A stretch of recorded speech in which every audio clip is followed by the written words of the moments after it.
s'entrechoquent, ou des étoiles qui rentrent en percussion l'une avec l'autre. L'explosion d'étoiles ou d'astéroïdes n'est pas simplement créer des ondes en forme de cercle. L'explosion, l'entrechoc, le choc physique crée des ondes. Ça n'explose pas et ça part pas en tous les sens. Ça part en forme d'onde, parce qu'on est dans le vide. Je vous rappelle que l'onde, le cercle, il est à l'image du Tzimtzum Arishon. Et ce n'est pas par hasard. Ce qui veut dire que même à l'endroit où il y a le vide, où il n'y a plus la notion ni d'espace, ni de temps, Dieu va créer en haut, dans les étoiles, là où il n'y a rien, il va dévoiler ce que Einstein explique le concept de l'énergie. L'énergie, c'est le mouvement. Que, à un moment donné, à travers l'explosion et la rencontre de deux objets inanimés dans l'espace, va créer une notion de mouvement, d'énergie, et quand on le lit à la dimension de la Torah, d'énergie divine, qui va avoir des répercussions et qui va pouvoir diffuser dans l'espace intersidéral toute cette énergie et tout ce que cette énergie induit. Einstein prend un train et dit sur cette théorie-là que l'onde gravitationnelle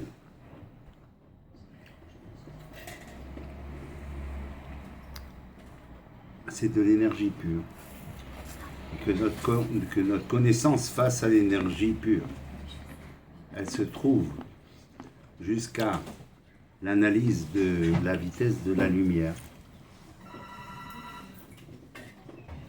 et que aujourd'hui nos calculs et nos capacités scientifiques, intellectuelles, rationnelles sont possibles de pouvoir analyser nos comportements, nos pensées, nos actions à la vitesse de la lumière, et on n'arrive pas au-delà. Et personne, encore aujourd'hui, il n'y a pas aujourd'hui la science. Quand les avions les plus perfectionnés volent à Mach 1, Mach 2, on est loin encore de la vitesse de la lumière.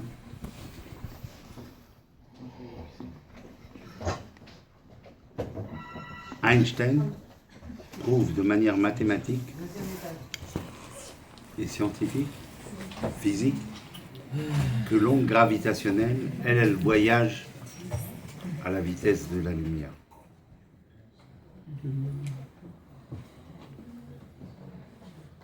Et donc, dans la pensée d'Einstein, il est possible pour un vaisseau spatial qui pourrait se venir et surfer sur une onde gravitationnelle, il pourrait remonter le temps, ou remonter dans le temps, ou remonter dans le passé. Non, c'est gentil, c'est ça. Ah, merci. Ça a été Ok. fait avec des électrodes. Oui, oui, voilà, d'accord. Ma taille, Yann, ma taille. Quel est le thème? C'est comme une machine à monter. C'est ça? Oui, mais c'est plus une machine, c'est nous. C'est nous. Nous, on peut. Comment on traduit ça?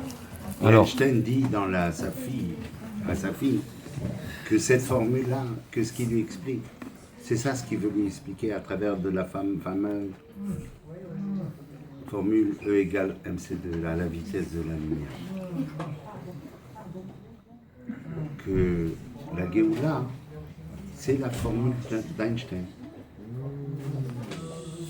Et que Einstein dit dans la lettre que cette force-là, elle n'est qu'amour. Et que C'est la tout ça. son message dans tout l'univers entier, matériel et dans l'espace, dans toutes les galaxies, est un message d'amour. Que ça soit pas simplement, là on passe à la Torah et les mitzvot, on passe rien du tout, c'est un ensemble, oui, mais que là, même quand il n'y a plus de raison d'être, le message de la divinité, c'est un message d'amour. Et que l'énergie qui se développe, même dans l'espace et le temps, c'est de l'amour divin. Quel est l'enseignement pour nous? Dieu veut nous apprendre une chose. Et Einstein, dans d'autres écrits, dit que la fameuse onde gravitationnelle dont il parle, si quelqu'un pouvait avoir la maîtrise de la connaissance, de pouvoir rentrer dans cette bulle, ne me regardez pas avec des yeux bizarres en disant « J'ai entendu le Rav ce soir, il est délirant ». Mais quand on vous parle dans la Torah des Anané Kavod, c'était une bulle des Anané Kavod. Les Juifs, ils ont voyagé dans les déserts pendant 40 ans, dans une bulle où il n'y avait pas la chaleur, où il n'y avait pas le froid, où il n'y avait pas le chaud. C'était une bulle où il n'y avait pas le temps, où le temps du Gan Eden, le temps de la Géoula. Et c'était une bulle. À cet exemple-là, Einstein dit que celui qui aurait la connaissance physique de la matière et qui pourrait non plus maintenant, écoutez bien, surfer sur la bulle, mais dans la bulle, avec le contrôle de la bulle, ça veut dire qu'à partir du moment où il a la connaissance et qu'il contrôle le mécanisme de la bulle, alors à ce moment-là, ni l'espace ni le temps, tout lui est permis. Et il peut voyager à la vitesse de la lumière, à l'infini. Les Nyanénou, ceci vient nous apprendre une chose. Concrètement, Rav. Concrètement. Que la Géoula, c'est la pensée d'Einstein. Que la Géoula, c'est de l'énergie pure. Et c'est de l'énergie atomique. Et comme la preuve, le Baal Shem Tov l'a dit, là où est la pensée de l'homme, là-bas il se trouve. Ce qui veut dire que en temps réel maintenant, si vous voulez faire l'expérience avec moi, si je pense maintenant, à l'instant présent, que je me trouve au 770, là maintenant, en moins un dixième de seconde, ça veut dire Bémet à la vitesse de la lumière. D'accord. Alors ne bouge pas de là-bas. À la lumière de la vitesse de la lumière, je serai au 770. Oui. Et d'autant plus, comme j'ai pris le temps de vous l'expliquer, parce qu'il fallait que je vous prépare à ça, que dans la concentration, c'est une folie. oui, dans le dixième de seconde qui passe, on dit le Rav, c'est pas ça, la vitesse de la lumière, c'est beaucoup plus que ça. Mais en effet, c'est vrai que c'est beaucoup plus de ça. C'est pour ça que j'ai pris le temps de vous dire, de vous parler de la méditation et de la Hitbonenu. Ouais. Parce que c'est uniquement là-bas qu'on peut atteindre la concentration parfaite et la concentration à la vitesse de la lumière, de la pensée à la vitesse de la lumière. Et là-bas, à la vitesse de la lumière, de la même façon qu'on peut être lié avec Dieu, on n'a plus de limite. On est lié. On peut être lié avec Dieu à sa source et on peut se retrouver au sein céleste là-bas sans bouger. Ça veut dire que les Rebim de Chabad, ils sont rentrés eux dans la bulle, ils ont voyagé dans l'espace, ils se sont retrouvés dans d'autres endroits du monde sans bouger de là-bas où ils étaient en Russie. Donc, quelque part, on va dire qu'Einstein, il n'a rien inventé, puisque c'est écrit dans la Torah, mais il a eu la force, le pouvoir et l'intelligence de pouvoir nous l'expliquer. La Géoula, c'est de comprendre que le temps de notre délivrance est arrivé. Amen. Et qu'il nous appartient simplement de le vivre, Voilà. mais de le vivre intensément, C'est tout. de transformer notre cerveau, notre pensée, de nous purifier. Et que quand on va penser Géoula, on va penser divinité. Alors, la pensée divine, non seulement elle va irradier d'un point du monde à l'autre, mais elle va transformer tout ce qui est autour de nous. Et elle va nous transformer nous-mêmes.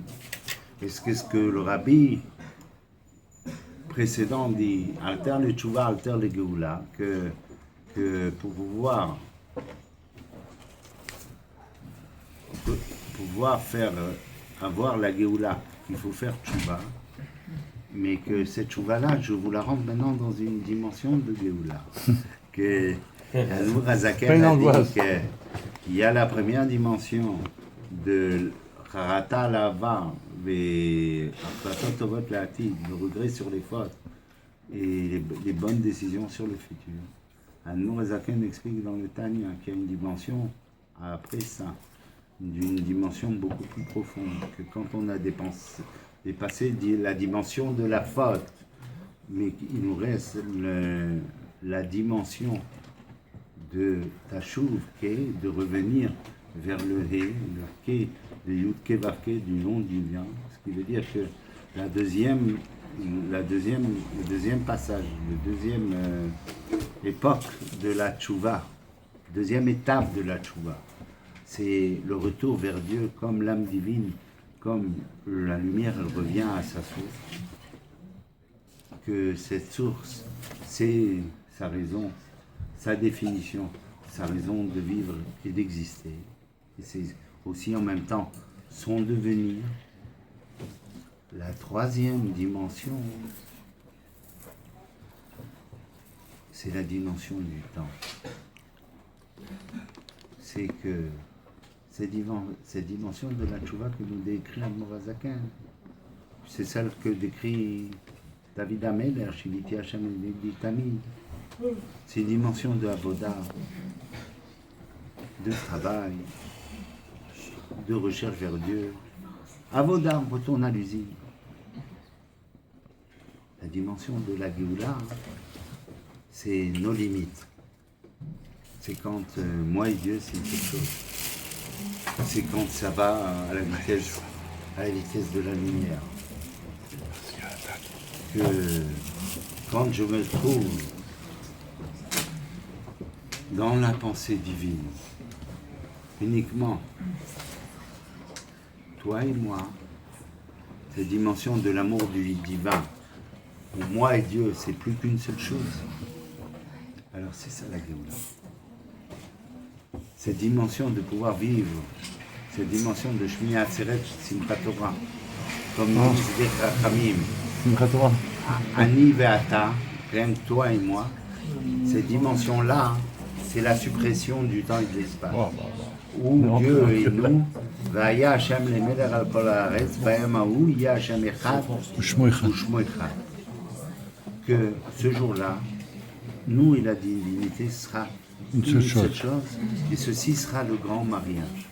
L'union entre nous et la divinité.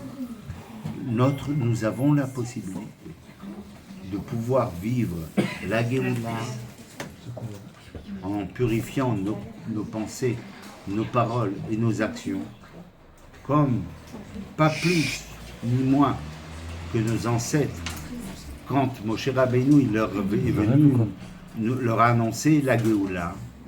Le Midrash Rabbah, là-bas, il explique, il dit, ils ont eu des paroles de Géoula, ils ont mis des habits de Géoula, et ils ont parlé un langage de Géoula. Traduction dans la Chassidoute.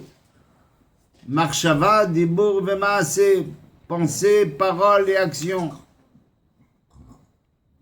Les actions, c'est les habits. Les paroles, c'est le Dibur. Ils ont dit des noms de Géoula. Ils ont appelé leur fille Géoula et Menachem. Quand ils ont entendu. Ils se sont préparés. Ils se sont purifiés. Il n'y a pas de miracle. La Géoula, c'est pas un truc qui va, un truc mystique. Comme le rabbi, il a dit, comme le rabbi précédent. La première Géoula, elle est en toi, mon frère. Ne cherche pas la Géoula à l'intérieur, elle est en toi. La vérité, le Beth Amikdash, il est là. Ouvre-lui la porte. Allez, ouvre, ça suffit. Sois en Géoula. Fatigant. Quand le rabbi il a dit ouvre les yeux pas sur le monde, sur toi-même. Ouvre les yeux sur ton cœur. Et quand tu as réalisé, là où tu te